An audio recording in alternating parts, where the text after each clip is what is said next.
Welcome to Forbidden Texts. What you are about to see may shock you.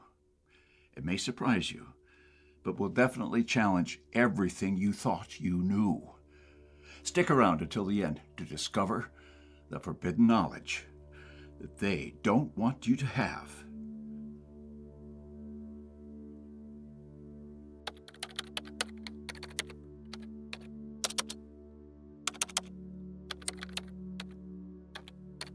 Everything you thought was permanent, gone.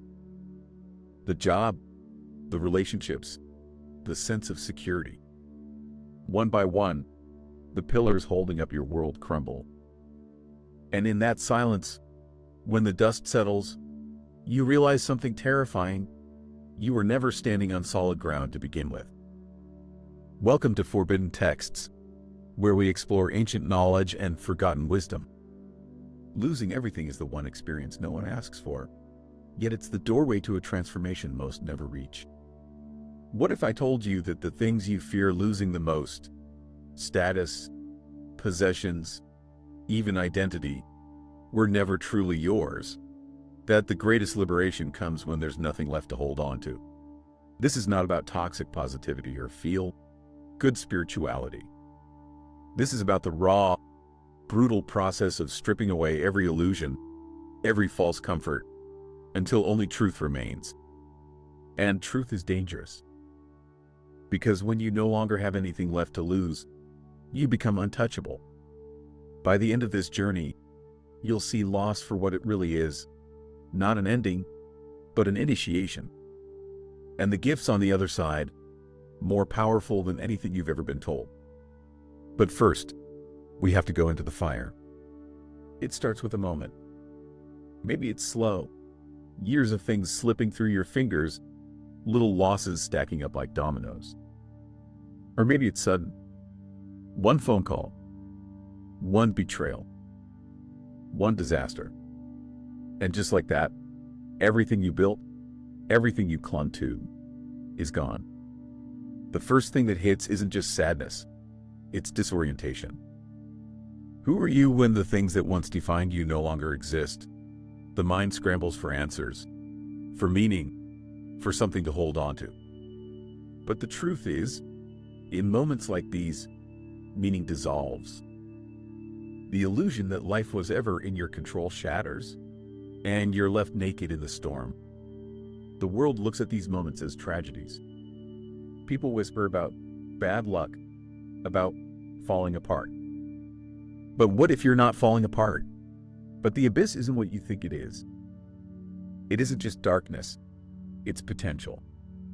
Because the old self, the one built on fear, on status, on external validation, that self doesn't survive the fall. And that's the point. But before we get to what emerges on the other side, we need to understand the mechanics of destruction. Why does this happen? Why do some people hit rock bottom while others skate by, untouched? There's a pattern. And once you see it, you can't unsee it. Nothing collapses by accident. Loss follows a blueprint, a precise unraveling designed to expose the cracks that were always there. Look back at your life. The signs were there long before the fall. The relationship that felt hollow, but you stayed. The job that drained you, but you pushed through. The quiet dissatisfaction you drowned out with distractions. Every moment of discomfort was a warning, but you ignored it until life forced your hand. This is why destruction isn't random.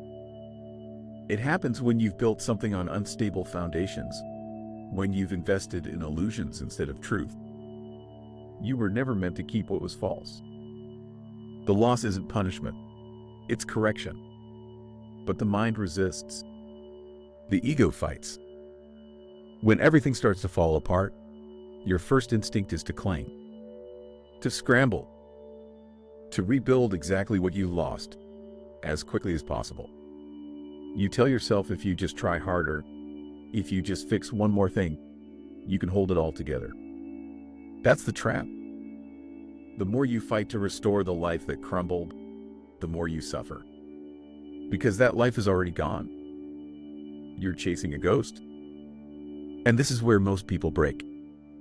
Not from the loss itself, but from refusing to accept that the old world is dead. This is the moment where some people sink into despair, addiction, denial, anything to avoid the truth. But others, they let go. And when they do, they see something no one else sees. Because beyond the ruins, beyond the fear, there's a space, a silence. And in that silence, something new begins to emerge. Something terrifying, something powerful. But first, the illusion must fully shatter. Only then can you see what was always hiding underneath. You were never who you thought you were. That's the first realization when the illusion shatters. Everything you spent your life building, the identity, the achievements, the carefully constructed image, it wasn't real. It was a story. A script handed to you by society, by your parents, by a world that taught you what to value before you even had a choice. But now, with nothing left, that script is gone. And in the silence, you're left with the question most people spend their entire lives avoiding. Who am I without all of it? This is where the real fear begins. Because when you look for an answer, there isn't one. Not at first. Just emptiness. And that emptiness is terrifying, because it means you're standing at the edge of something unknown. Most people run from this moment. They grasp at old versions of themselves, desperately trying to piece something familiar back together. They take the first job they can find, jump into the next relationship, cling to anything that brings a sense of normalcy. But if you can resist that impulse, if you can sit in the emptiness without running, you will see something extraordinary. You weren't just losing things. You were being stripped down to something raw, something real. Every belief, every attachment, every mask was being ripped away so you could finally see the truth. You were never any of those things to begin with. This is the initiation. The threshold between the person you were and the person you are becoming. And only those who survive the fire, who resist the temptation to rebuild the illusion, make it through. Because when you sit long enough in the nothingness, something new begins to stir. Something ancient. Something powerful. And it changes everything. Most people spend their entire lives avoiding this moment. They drown it out with noise, with distraction, with endless striving for things they don't even truly want. But when you've lost everything, there's nowhere left to run. And that's when it happens. A shift. At first, it's subtle. You start noticing the weight that's no longer there. The pressure to perform, to prove, to be someone specific. It's gone. You don't have to impress anyone. You don't have to live up to expectations that were never really yours. For the first time, you're not playing a role. Then, something else. The world looks different. Time slows down. Small things, a breath of air, the warmth of the sun, the sound of the wind, feel profound in a way they never did before. You were always too busy chasing, too lost in thought, to notice. But now, with nothing left to hold on to, you're fully present. And presence is a kind of power. This is one of the hidden gifts of losing everything. Freedom. Not the kind of freedom sold to you by society, where you trade one cage for another.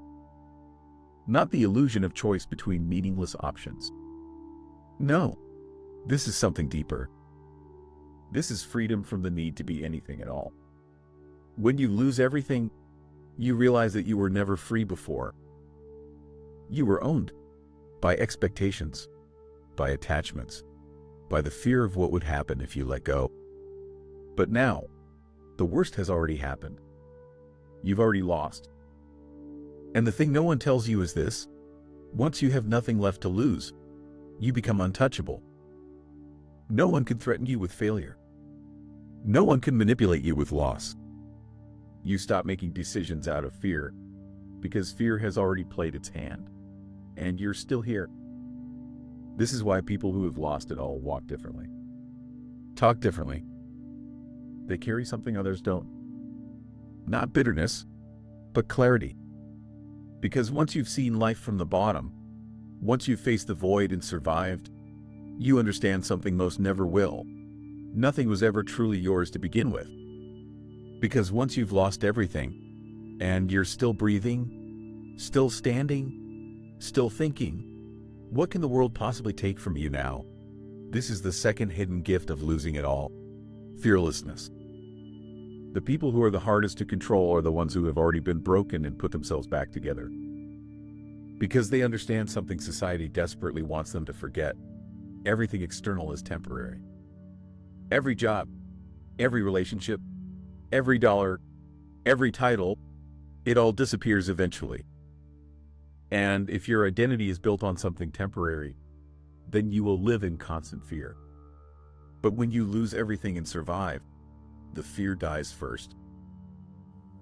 A quick message. This space has become something truly special for many of us. A community of people on a shared journey of spiritual growth, healing, and awakening. Your comments and stories inspire me every day, and it's clear there's so much more we can create together, especially since this path can feel lonely at times. That's why we've created a spiritual space on Patreon, a sanctuary for deeper connection, exclusive content, and meaningful conversations with others from this channel who share your journey. Together, we can build something uplifting, authentic, and spiritually powerful. If this resonates with you and you'd like to be part of something bigger, whatever you're going through, you'll find the link in the description or pinned in the comments. Your membership not only helps support the channel, but also helps grow this beautiful community. Let's create something amazing together. You stop making safe choices just to avoid loss. You stop clinging to relationships that no longer serve you. You stop betraying yourself to fit into a world that never cared about you in the first place. And this is where most people get it wrong. They think loss is the worst thing that can happen. But the truth is, it's the best thing that can happen if you let it break the right parts of you. The parts that were weak. The parts that were built on insecurity. The parts that needed validation, permission, approval. Those are the things that die in the fire. And what's left, that's what's real. This is why the people who have faced the abyss are different. They're lighter. They move through the world without the invisible chains most people carry. They don't waste time proving themselves. They don't seek approval. They don't fear rejection, because they've already met the void and come out on the other side. Most people live like prisoners, terrified of what might happen if they lose their job, their reputation, their sense of security. But the ones who have already lost and survived, they walk free. And that freedom, that fearlessness, is only the beginning.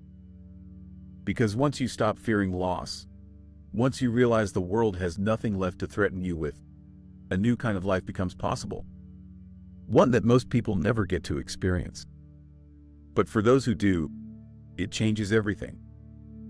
When you stop fearing loss, something profound happens. You stop chasing. Think about it. Why do most people spend their lives in a constant state of grasping? Chasing money, chasing relationships, chasing validation, always reaching for the next thing, convinced that this will finally be the thing that makes them whole. But it never does. Because the chase itself is the trap.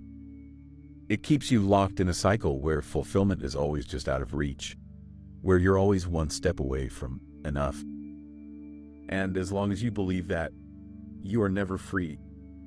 But when you've lost everything, when you've been stripped of every illusion, you come to a realization that very few ever reach. There is nothing to chase. Nothing out there will complete you, because you were never incomplete to begin with. This is the third hidden gift of losing everything: stillness. When the endless chase is ripped away, something unexpected appears in its place: peace. Not the fragile kind that depends on circumstances, but the kind that exists even when everything is uncertain, even when there are no guarantees. This is why those who have lost it all move differently. They aren't in a hurry. They aren't grasping. They aren't desperately trying to force life into some predefined shape. They understand something most never will. When you stop chasing, what's truly meant for you starts coming to you. This is what no one tells you. The more you run after something, the more it runs from you. But when you stop, when you drop the desperation, when you sit in the stillness and trust, everything changes. Because now, for the first time in your life, you are no longer acting out of fear. You are no longer making choices based on the need to get something. You are no longer looking at life as something to conquer, but as something to experience fully, without resistance. And this is when life starts working in ways that seem impossible to those still trapped in the chase. Opportunities appear without effort. The right people enter your life at the right time. Things that once seemed difficult unfold with ease. Not because you manifested them, not because you found some secret formula, but because you finally stopped fighting. And in that space, where fear once ruled, something greater takes its place. Something that changes the way you experience everything from this moment forward. Most people live in resistance. They fight reality at every turn, clinging to the way things should be, terrified of the unknown. But when you've lost everything, when the life you once had is gone, you don't have that luxury anymore. And that's where the final transformation begins. This is the fourth hidden gift of losing everything. Surrender. Not the weak kind. Not the passive, give up and accept whatever happens kind. But real surrender. The kind that comes from understanding that control was always an illusion. Think about it. How much of your suffering has come from trying to force things to go your way? How much time have you spent trying to control the uncontrollable? Other people, outcomes, the future. And how often has that worked? The truth is, it never does. You might win for a while, but eventually, life reminds you who's in charge. And when you've lost it all, that reminder is undeniable. But instead of breaking you, it frees you. Because once you stop trying to control life, once you stop resisting the flow of what is, you tap into something far greater than your own limited mind. You start trusting the process. You start letting go of things that were never meant for you. You start seeing obstacles not as punishments, but as redirections. And something incredible happens. Life starts moving in your favor. Not because you forced it, but because you stopped interfering. You stopped standing in your own way. You stopped clinging to dead weight, making space for what was truly meant for you. This is what few understand. When you surrender, you don't lose power, you gain it. Because now, instead of wasting energy fighting things you can't control, you use it to move with life. Instead of resisting change, you embrace it. Instead of being crushed by loss, you see it as transformation. And in this state, something else happens. Something most people spend their entire lives chasing, but never truly find. Peace. Not the kind that depends on having the right job, the right partner, the right circumstances, but the kind that exists even in uncertainty, even in chaos, even when everything around you is shifting. This is why those who have lost everything and surrendered to the process walk with a different energy. They don't force. They don't beg. They don't fear the future, because they know something most don't. Whatever is meant for you will never need to be chased, and whatever falls away was never truly yours. And when you live from that place, without fear, without desperation, without resistance, you step into the rarest kind of power there is. A life no longer dictated by external forces. A life where loss is no longer something to fear. A life that is finally, fully your own. When you reach this place, where fear, chasing, and resistance have all dissolved, you realize something shocking. You didn't lose anything. Not really. Everything that fell away, everything that was stripped from you, was never yours to begin with. It was borrowed, temporary, a mask, a role you played in a story that was never truly yours. And now, for the first time, you are standing in something real. This is the final hidden gift of losing everything: rebirth. Because when the old self dies, when the illusions crumble, when the false identities fade, what's left is the truth. And the truth is simple: you are not who you were before. Look around. The things that used to define you, the job, the relationships, the reputation, none of them hold the same weight anymore. The things that once felt urgent, critical, life, or death, now seem distant. Almost unreal. Because they were. You've stepped outside of the game that most people are still trapped in. The endless cycle of needing more, proving more, fearing loss. You've seen what happens when it all disappears, and now you understand something they don't. You were never those things. You were always something more. And from this place, you get to choose. Not from fear, not from desperation, but from a place of absolute clarity. You can rebuild, but only with what truly matters. You can start again, but this time, on your terms. This is what no one tells you about loss. It doesn't destroy you. It reveals you. It strips away the unnecessary, leaving behind something raw, unbreakable, untouchable. And when you reach this point, when you stop seeing loss as an ending and start seeing it as an initiation, you become something different. Someone different. Someone who cannot be controlled because they no longer fear losing anything. Someone who no longer chases because they know the real power is in stillness. Someone who moves through life with clarity because they finally understand what truly matters. And this is the paradox. The ones who have lost the most, who have been broken, shattered, left with nothing, they are the ones who gain everything. Not in the way the world defines it, not in wealth, not in status, not in things, but in something deeper, something unshakable, a life built on truth. So now, the only question left is this: if you lost it all tomorrow, who would you become?